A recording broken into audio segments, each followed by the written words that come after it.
Dear friends, Thomas has been pestering me to write about his branch line. After all, he said, we are the importantest part of the whole railway. What can I write about? I asked. Oh, lots of things. Percy's woolly bear, Toby's tightrope, and your ghost, I added. Don't put that silly story in, said Thomas crossly. I will all the same. Thomas has been much too cocky lately. It'll serve him right. The author.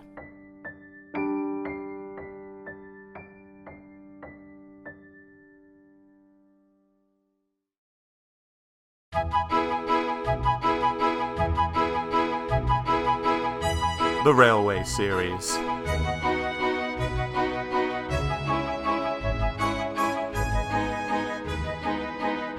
Book 26, Tramway Engines.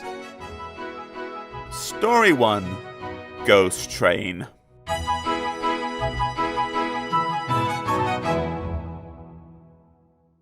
And every year on the date of the accident, it runs again, plunging into the gap, shrieking like a lost soul.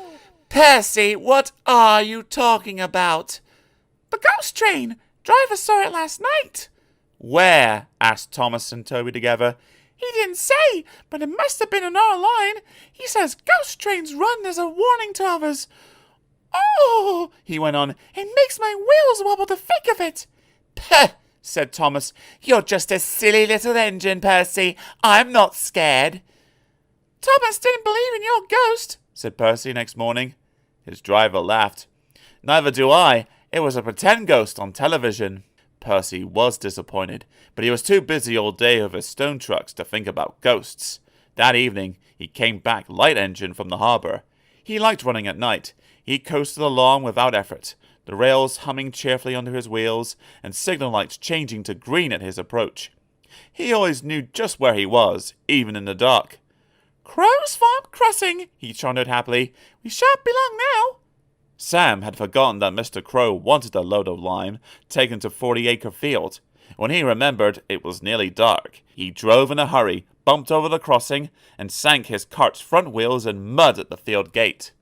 The horse tried hard, but couldn't move it. The cart's tail still followed the railway. Sam gave it up. He unharnessed the horse and rode back to the farm for help. There's still time, he told himself. The next train isn't due for an hour. But he reckoned without Percy. Percy broke the cart to smithereens, and lime flew everywhere. They found no one at the crossing, so went on to the nearest signal box. Hello, said the signalman. What have you done to Percy? He's white all over. Percy's driver explained. I'll see to it, said the signalman, but you better clean up Percy, or people think he's a ghost. Percy chuckled. Do let's pretend I'm a ghost and scare Thomas. That'll teach him to say I'm a silly little engine. On their way, they met Toby, who promised to help.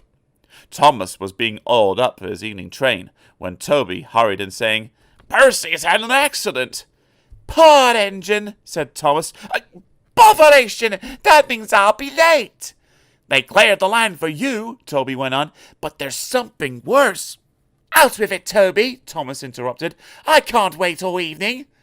I've just seen something, said Toby in a shaky voice. It looked like Percy's ghost. It said it was coming here to warn us. Peh! Who cares? Don't be frightened, Toby. I'll take care of you. Percy approached the shed quietly and glided through it. Beep! Beep! Beep! Beep! Beep! Beep! He shrieked. As had been arranged, Toby's driver and fireman quickly shut the doors. Let me in! Let me in! Said Percy in a spooky voice. No, no, answered Toby. Not by the smoke of my chimney, Jim. I'll chuff and I'll puff and I'll bring you in. Oh dear, exclaimed Thomas. It's getting late. I've no idea. I must find Annie and Clarabelle. He hurried out the other way. Percy was none the worse for his adventure. He was soon cleaned, but Thomas never returned. Next morning, Toby asked him where he'd been. "Ah, well," said Thomas, "I knew you'd be sad about Percy, and I didn't like to intrude. I slept in the goods shed, and oh," he went on hurriedly. "Sorry, can't stop. Got to see a coach about a train." And he shot off like a jackrabbit. Percy rolled up alongside. "Well, well, well," he exclaimed. "What do you know about that?" "Anyone would think," chuckled Toby, "that our Thomas had just seen a ghost."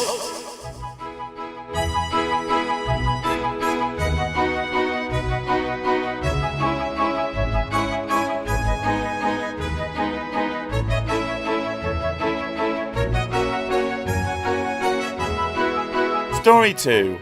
Woolly Bear.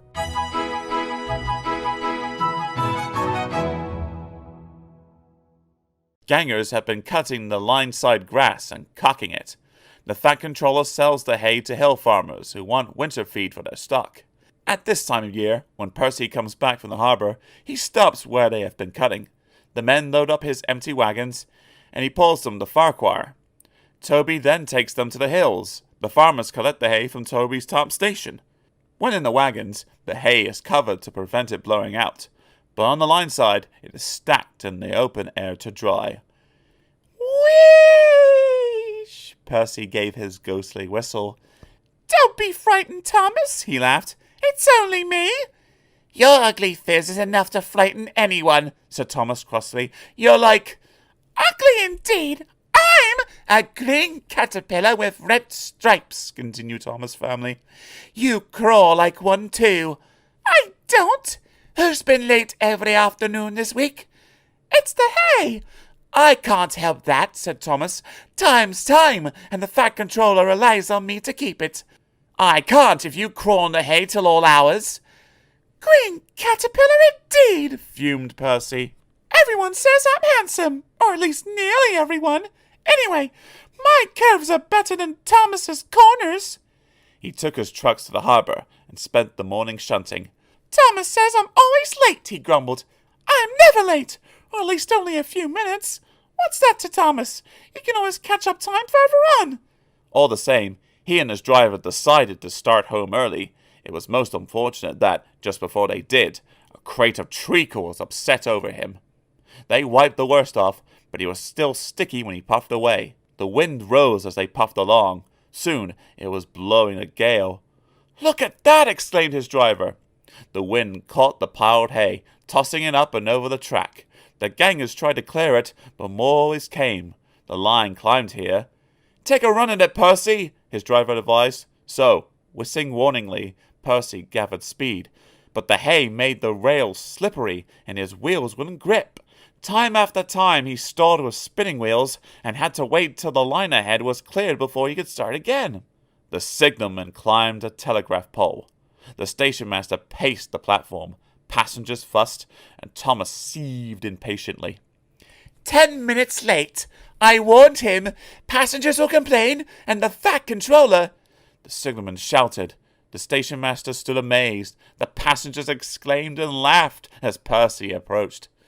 "Sorry, I'm late," Percy panted. "Well, I should hope," skirted Thomas, but he spoiled the effect as Percy drew alongside. "Look what's crawled out of the hay," he chortled. "What's wrong?" asked Percy. "Talk about hairy caterpillars," puffed Thomas as he started away.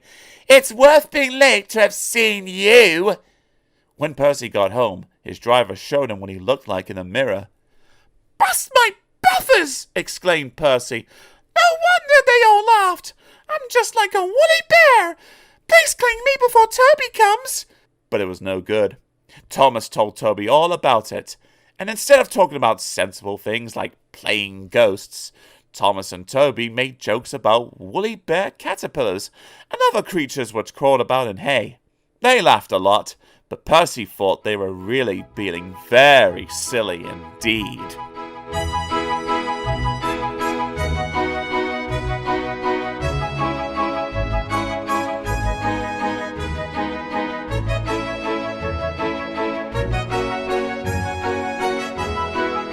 Story 3.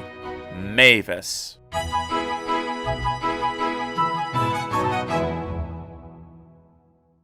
Mavis is a diesel engine belonging to the Ffarquhar Quarry Company. They bought her to shunt trucks in their sidings. She is black and has 6 wheels. These, like Toby's, are hidden by side plates. Mavis is young and full of her own ideas. She is sure they are better than anybody else's. She loves rearranging things and put Toby's trucks in different places every day. This made Toby cross. "Trucks," he grumbled, "should be where you want them, when you want them." "Fudge," said Mavis, and flounced away. At last, Toby lost patience. "I can't waste time playing hunt the trucks with you," he snapped. "Take him yourself." Mavis was delighted. Taking trucks made her feel important. At Farquhar, she met Daisy. "Toby's an old fusspot," she complained. Daisy liked Toby, but was glad of a diesel to talk to. "Steam engines," she said, "have their uses, but they don't understand." "Toby only says steam engines can handle trucks properly." "What rubbish," put in Daisy, who knew nothing about trucks. "Depend upon it, my dear. Anything steam engines do, we diesels can do better." Toby's line crosses the main road behind Farquhar Station, and for a far away follows a farm lane. The rails here are buried in earth and ashes almost to their tops. In wet weather, animals, carts, and tractors made the lane muddy and slippery. Frost makes the mud rock hard. It swells it too, preventing engine wheels from gripping the rails properly. Toby found this place troublesome, so when frost came, he warned Mavis and told her just what to do. "I can manage, thank you," she said cheekily. "I'm not an old fusspot like you." The trucks were tired of being pushed around by Mavis. "It's slippery," they whispered. "Let's push her around instead." On, they yelled as Mavis reached the stopboard.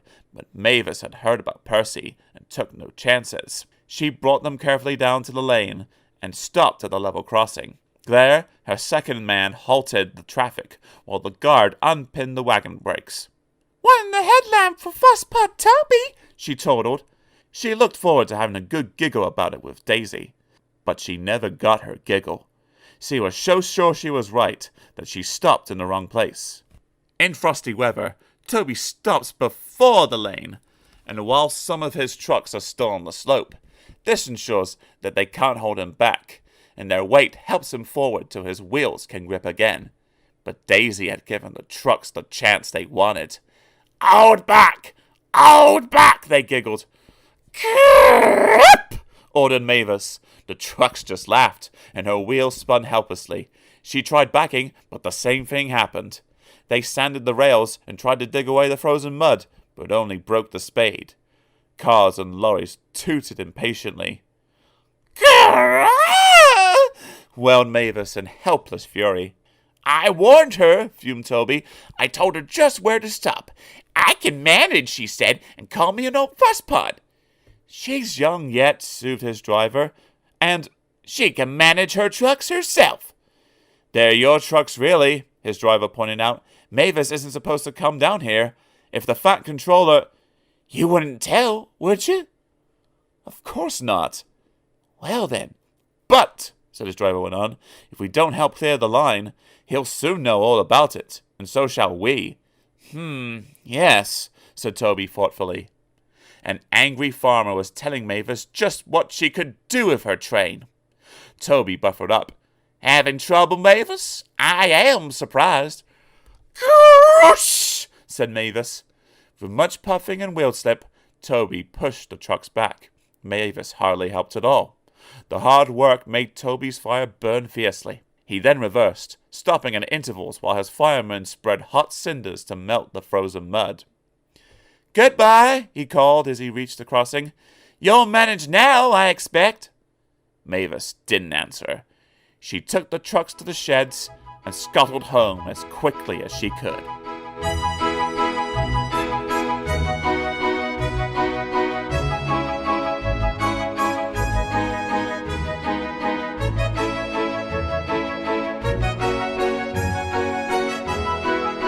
Story 4. Toby's Tightrope.